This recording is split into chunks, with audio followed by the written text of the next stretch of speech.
So if you think your park switch is working okay, and you think you've got a problem, possibly a problem in the stalk, you wipe the stalk, you change it, and the park problem goes away. So basically, if you look at this document, and I got it from VTL's website in the US, I'll be happy to share it.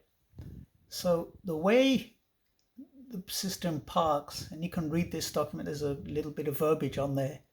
But basically, if you look at the circuit, the way the park circuit works is, let me move this, is that there's the ground wire connects to the N, which is brown, light green, goes through the switch, and then connects to the red, light green wire, and then goes into the motor at that point R, and it basically shorts out the motor. So it grounds it, so there's no voltage applied to there.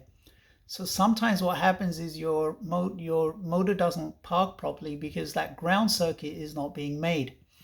So now let's look at the Stalk on a wiper motor. And this is for a right-hand drive car, but I got it as a spare. I've opened it up.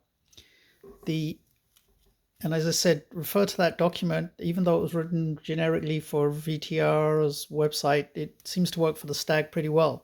So if you look at that red and green wire, it is connected to this point.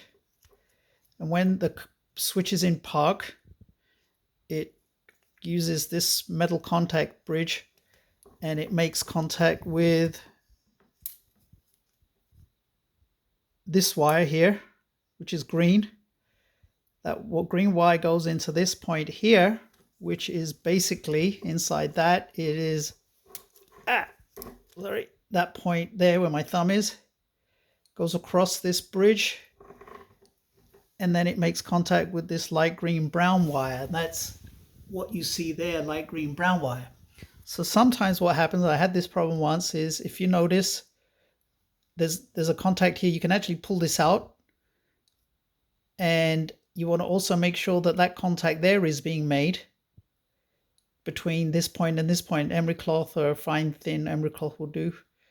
And that basically, as he said, is showing you that system there where it's grounding. So sometimes if you think your park switch is okay, but it doesn't park, you may want to open up your stalk. It's not too difficult.